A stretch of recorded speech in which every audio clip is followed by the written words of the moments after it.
And hopefully you've looked at what the new state tax rate is before you've considered moving there. You don't show up in like California, New York and go, oh, the cost of living is totally different. And now the taxes are really, really high. Yeah. And plan for that.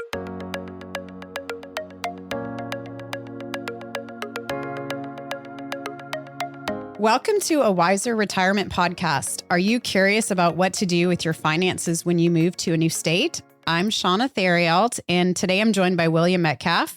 Each week, we bring you practical advice on retirement, investing, and planning for your financial future. Don't forget to subscribe to the podcast wherever you're listening. Let's get started. Good morning. Good morning. How are you? I am great. How are you? Doing good. Yeah. This is our first time doing a podcast together. Right. Yeah, this is exciting. You've been on it several times, but I've never been on it with you. Mm-hmm. So. And we work together all the time. So we do. This is our team. Yeah, that's you, right. me, and Alex. So it's awesome. Yep. This is exciting. We get to do this together. Although we don't talk about this topic very often, kind of like a financial to-do list. But we were just talking beforehand, though. You have a new little baby. Have you already talked about Lucy on the air? I don't think so. No. Okay. Lucy Jacqueline, she's 6 weeks old, almost 7 weeks old, actually tomorrow. So it's so funny when you first have a baby. It's like you do by weeks and then you go by months and then. And then we ask dads in meetings the birth dates of their kids and they're like, I don't know. Yes, but that's normal. So I know it in weeks, not the date, right? Right. Are you getting asleep? A little bit. Yeah. Here and there. My wife gets up more than me, obviously, with her. And so I actually get pretty good sleep. So I cannot complain at all. Yeah. And she's a pretty good sleeper. She gets up 1 or 2 times a night right now. So I can't really complain. Yeah. I was joking with you before. I was always like, there's no tired, like newborn tired. It's true. It's true. It's like a whole new realm of, tired. So yeah. Oh, I know you brought her in the office though. So it was so cute to see her. Yeah. She's adorable. Thank you. Anyway, today we're talking about moving to a new state and things to think about and some things you may not think about when you're moving to a new state. Kind of like here's a financial to-do list and moving in a checklist, if you will. Everybody likes a good checklist. So I'm sure it'll be in the meeting notes what the checklists are. But first, just, legal and government requirements. Yeah. I don't know. Just, what kind of things should they be thinking about, William? Yeah. Driver's license is a big one. So there's usually a window on that between 30 and 90 days. Obviously, it depends on the state that you move to. That's an important one. Yeah. Usually they'll let you update your voter registration, either I don't know if it's the exact same piece of paper I feel or if like it's like once you the next one. Yeah. I feel like once you put your driver's license there, isn't it like, doesn't that automatically send it to you? I feel like it. Cause like my oldest daughter, she just turned 18 in April and all of a sudden it was the new thing. We got like her voter's registration in the mail and I was like, oh, this is weird. My daughter can vote now. Yeah.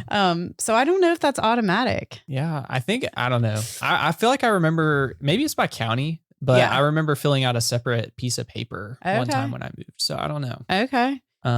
Anyway, registering the vehicle in the new state as well. I'm sure that's accomplished through the local DMV. Yeah. Everybody's favorite. Waiting in that line. Yeah. Getting your tags and all that stuff updated to make sure you're in compliance there. This is important actually, changing your address with the USPS. So you're making sure that your mail isn't going to your old address. Oh yeah. As somebody who lives in an apartment, I would love it if more people did this. I feel like I'm getting mail from, 5 other people who live there before me, but you probably are. Yeah, I am. You probably are.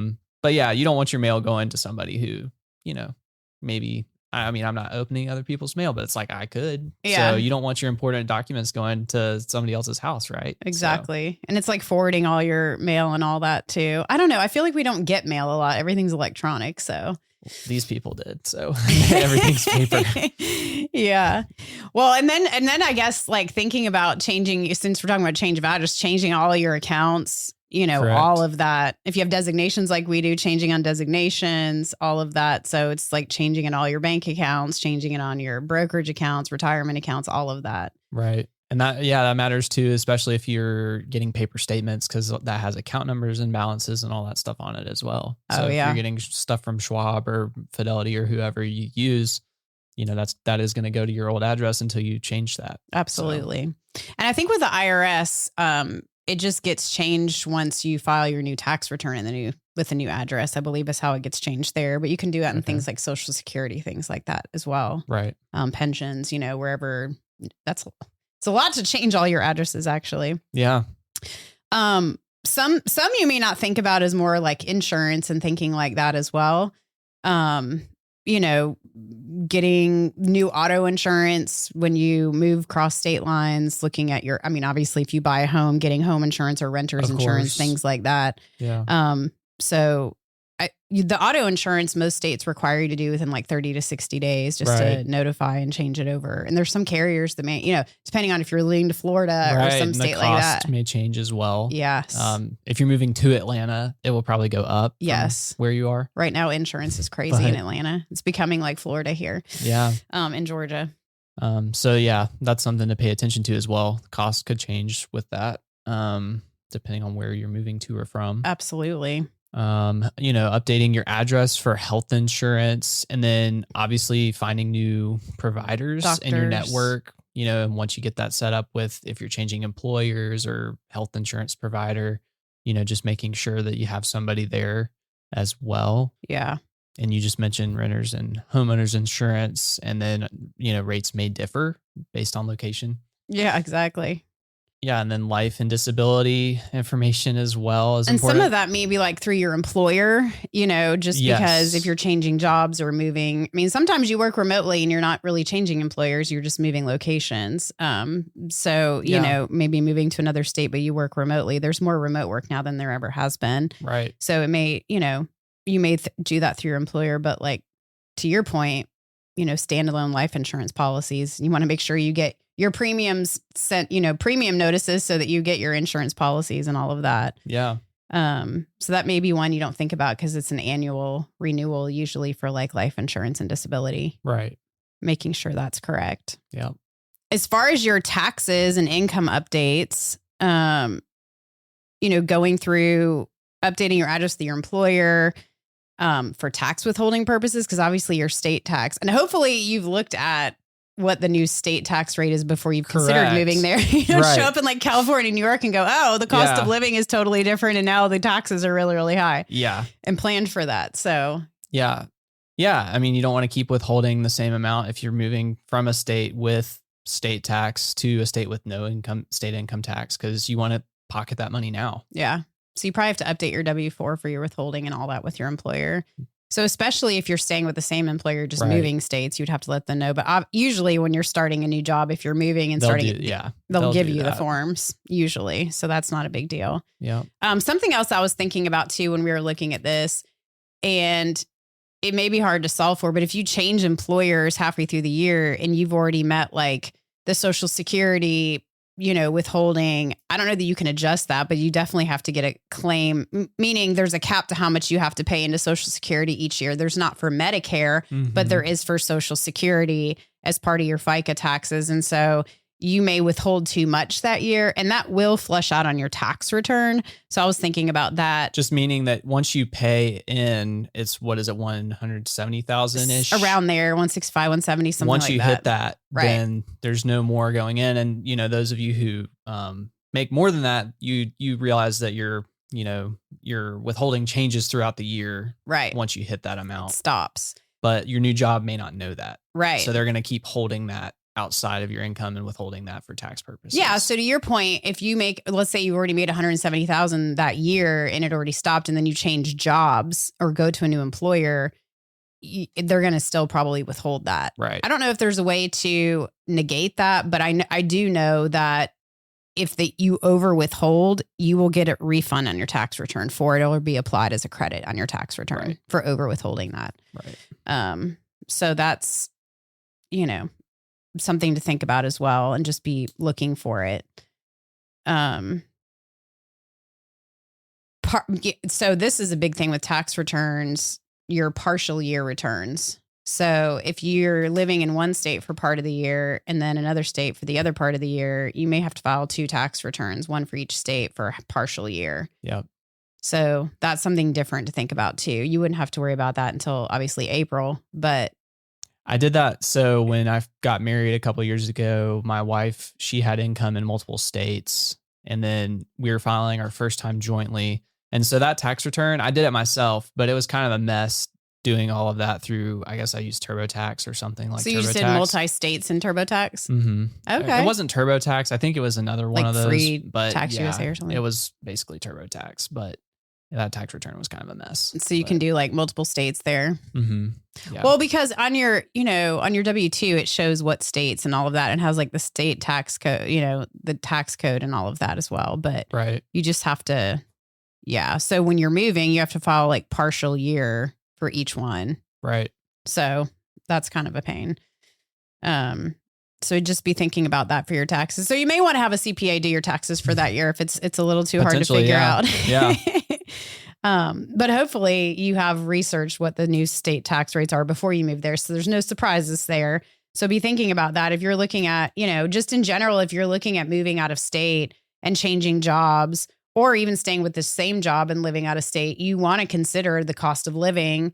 You want to consider the state income tax, and look at the differentials there. What is the cost of homes, equivalent to what you live in now or where you want to live? Sales tax. Right. Yeah. We were just talking about that with somebody for recently. Tennessee. Yeah. Because, you see no state income tax and that sounds really good. But then you realize that I don't know what the exact rate is. I feel like it's like 15% or something. It's like, it's at 12 least or 15 7 to 10. I can't remember exactly. It's high. But it's high. And that's higher than Georgia's state tax, Mm-hmm. But it's like we only pay hits state you tax too in Georgia, but That's but true. that's still, it adds up over time for sure. Yeah, it's only obviously when you're buying stuff, but when you're buying something large there, that's what we were talking about, because we have clients that live like right by the Georgia Tennessee line, and they go over the line to go shopping in Georgia. And Costco is right across the state line from Chattanooga. It's whatever that town is up there, Trenton maybe, but it's like I don't know, like 5 minutes from the That's state so line. funny. Yeah, it was like that's a lot of rigmarole to like save time. But if it's like right there, I guess it's not that big of a deal. Yep. It's just kind of funny to like cross the state line, go shopping there, and come back. But I guess whatever it saves $1 or $2. Before we get back into the episode, have you ever wondered why annuities keep coming up as a recommended investment? While they're often pitched as a way to reduce risk and secure your future, annuities frequently benefit the salesperson more than the investor. Download our free guide, Buyer Beware, Why Do They Keep Trying to Sell You That Annuity, at wiserinvestor.com/guides. Now let's get back to the episode.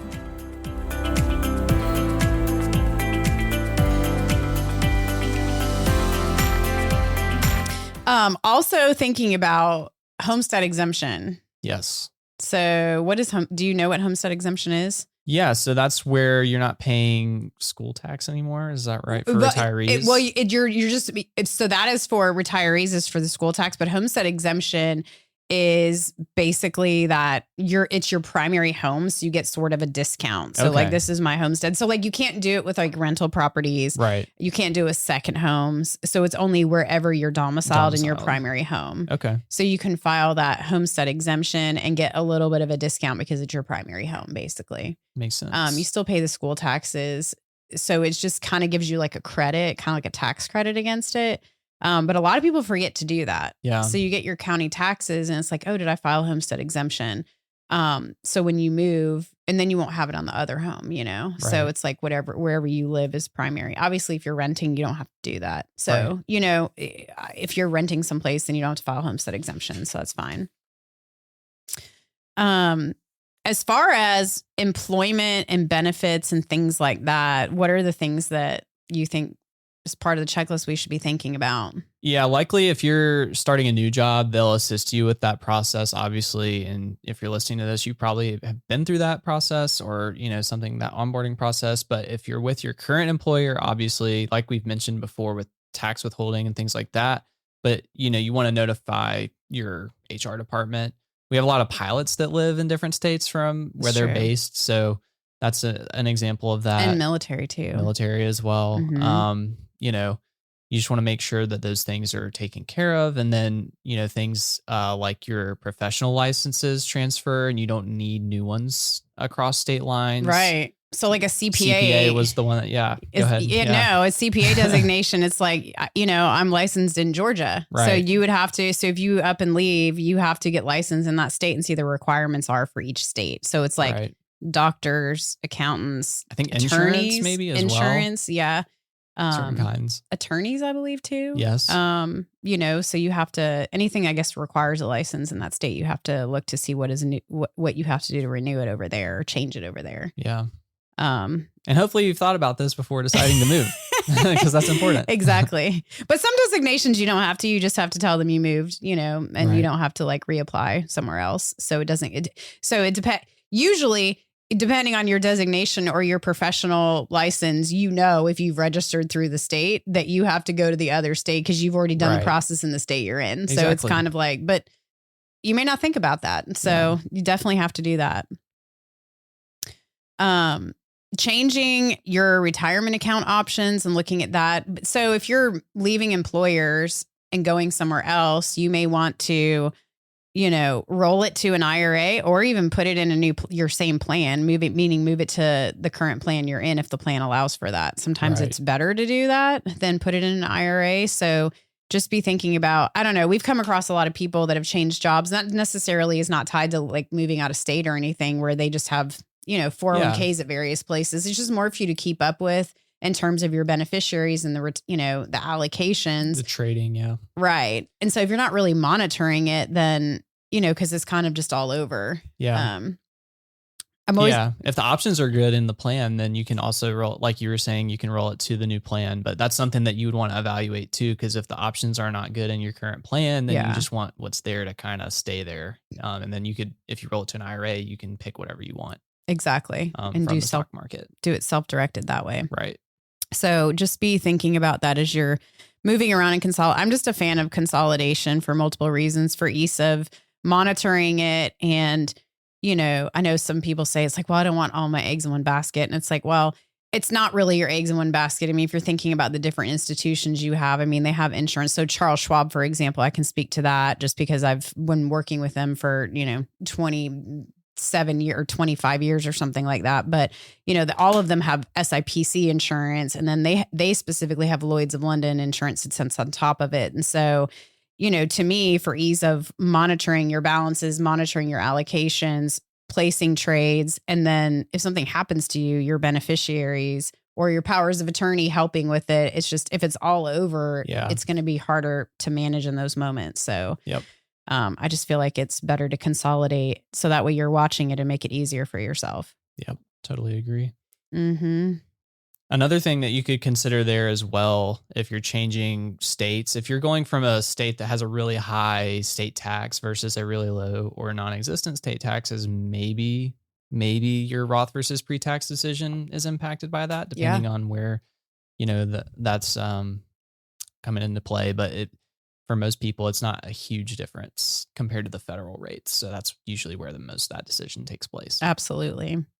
Another thing I thought about with accounts, and we actually saw this with a client recently, if you change states, think about where your 529 plan is. Yeah. So we have clients that were, had a 529 established, and then that's an education account where they're saving for their kids' education. Right. And some states have their own plan where you can actually get a state tax deduction, but you have to open it in that state. And it's okay. It doesn't matter where they end up going to school, but wherever you're domiciled, wherever you're living, wherever you're paying taxes, a lot of them actually have tax benefits to the state level if you open a 529 in that state. And so, if you move, you can open the 529 in that state and potentially get a tax deduction and start contributing there. Right. So that way it's more beneficial for you. I mean, sometimes it's small, but it still helps. Right. But if you live in a state with a really high state tax, or even in Georgia where it's a little over 5%, that still could save you a couple $100 a year. Yeah. As opposed to not doing it at all. Absolutely. So I thought about that, looking at that, things like that. Yeah. In banking and financial accounts, we've kind of already touched on this, but you want to make sure that all of your addresses are updated on all of those accounts and different profiles. That's important. If having a local branch is important to you, that's something else to consider. If you're using a more local bank now, is that going to be available, where you move to? So if that's important to you, then that's something to consider. I feel like most people just do banking online for the most part. It's like we're depositing checks online. Where's the highest rate? Right. Right. We move money around for like high yield savings. Right. We do that online. I mean, I guess if you needed to like cash something, or if you need like a cashier's check or something, I guess. I don't know. What's a check? I don't even know if my daughters know what checks are. They probably do. They've gotten paychecks that way before if it wasn't through auto payroll, but it's like they don't write checks though, you know.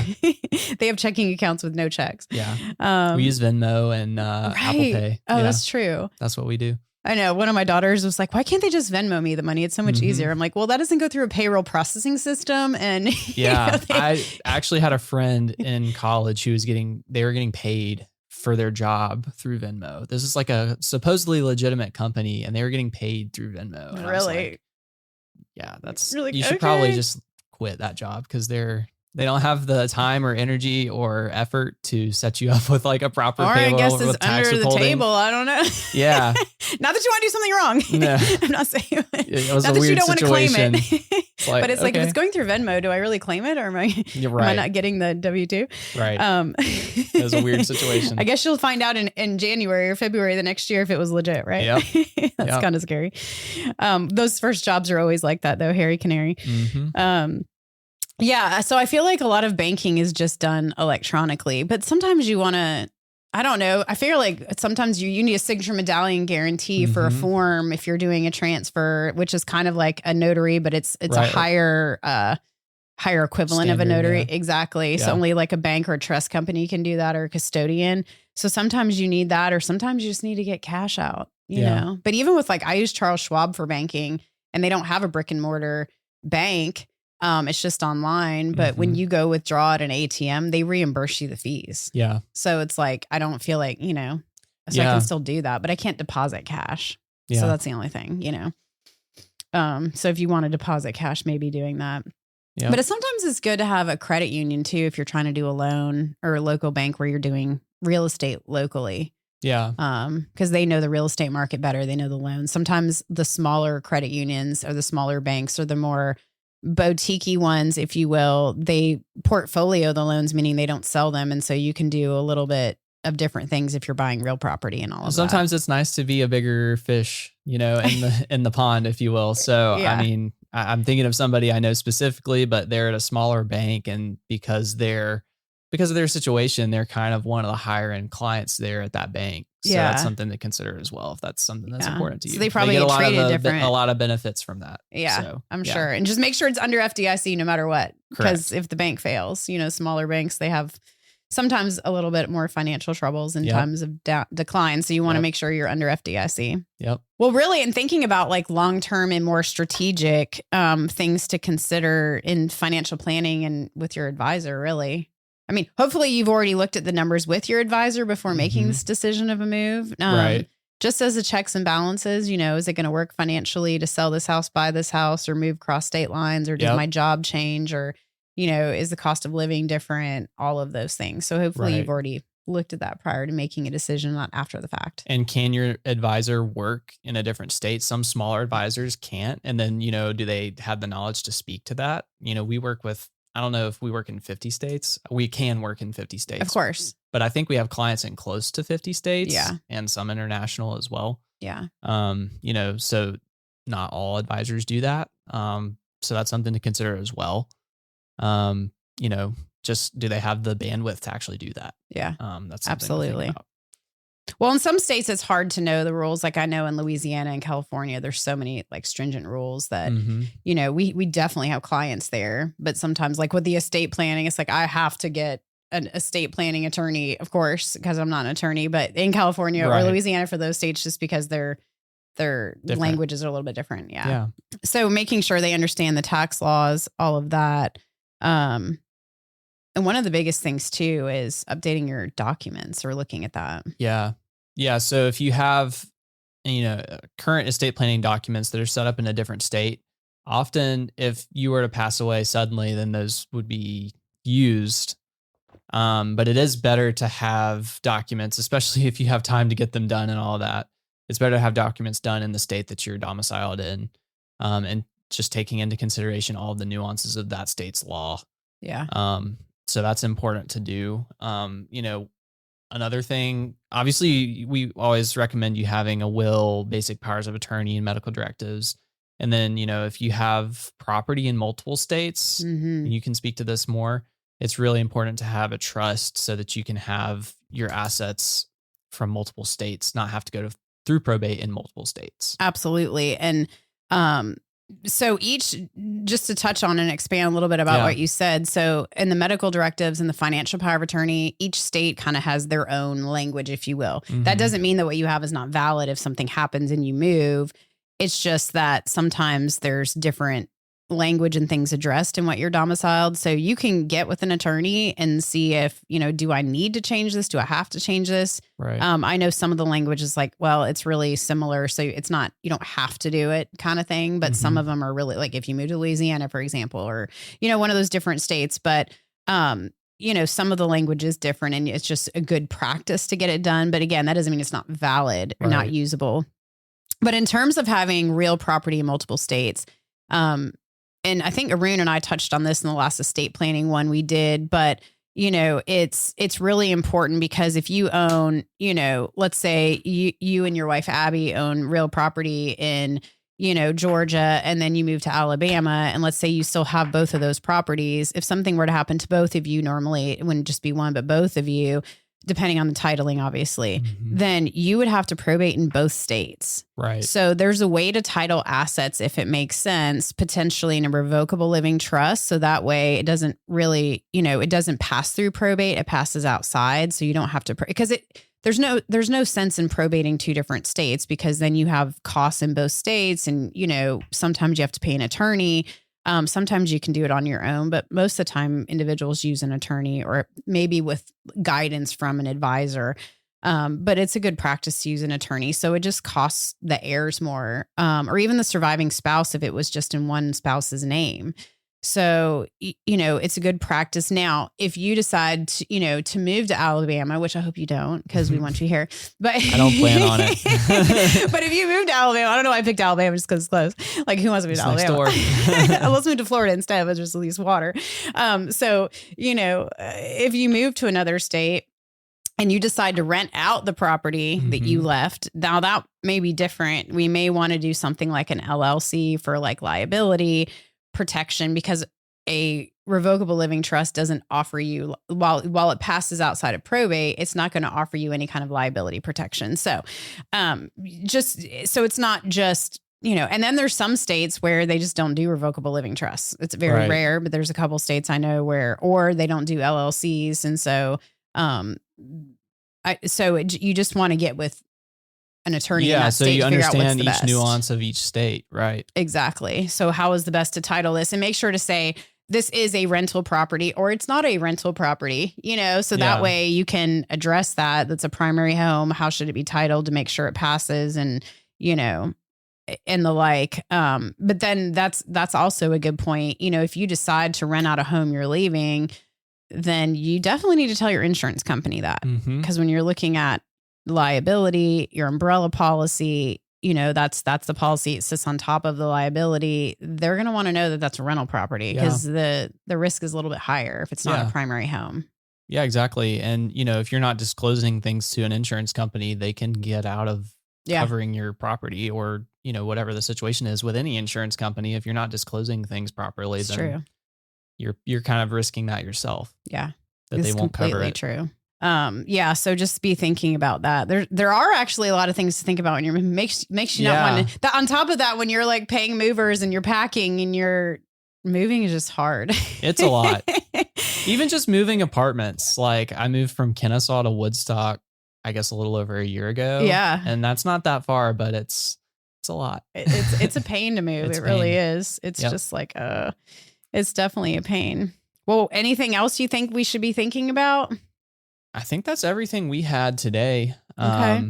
We have some other episodes listed there too. If, people are interested, I think we should probably compile all this into a list for people. Probably that would be helpful. Yeah, it would be to have just a checklist of here's things to think about, because it's things you don't normally think about. When we were doing, preparing for this, it was like, oh yeah, let's add this too. So, especially you're in the middle of moving, there's so many, just turning on the utilities and doing, there's so many things to think about when you're moving. And so from a financial standpoint, just even unpacking is a lot, but, so yes. And if there's other episodes you want to listen to, episode 77, tips for moving to lower tax states, episode 274, buying a home in the best school district, where you need to know that's important too, understanding the schools and all of that. If you have to do private school, cause that could be an expense. If you're moving somewhere that the schools aren't very good, maybe reconsider. So, that's one you can look at. And then we also have a couple videos shared in the notes. Should I invest in real estate or stocks? And then second home considerations, tax implications of multiple residences. Thanks for listening to today's episode. If you're interested in learning more about Wiser Wealth Management or want to schedule a consultation to meet with one of our fiduciary financial advisors, you can do so by going to wiserinvestor.com or by clicking the link in the episode notes. We will see you next week. Yep. See you guys soon. Thanks for listening to a Wiser Retirement podcast. We hope you enjoyed today's episode. Make sure to subscribe wherever you're listening. That way you don't miss any new episodes. We'd also appreciate if you could leave a rating and review. If you have any questions about anything that was discussed today, head to wiserinvestor.com and reach out. This podcast is strictly for informational purposes only and is not to be considered as investment advice or solicitation to buy or sell any financial products, securities, digital assets, or any other investment vehicles, or a basis to make any financial decisions. Wiser Wealth Management Incorporated is a registered investor advisor with the SEC. The host and/or guests may personally own securities, digital assets, or other investment vehicles mentioned on this podcast. Neither the host nor guests of the show are compensated for their participation, and no referral fees are paid to or received by any host or guest for clients, listeners, or similar interests. Investments involve risk, and unless otherwise stated, are not guaranteed. Be sure to first consult with a qualified financial advisor, tax professional, insurance professional, and/or legal professional before implementing any strategy discussed herein. Past performance is not indicative of future performance.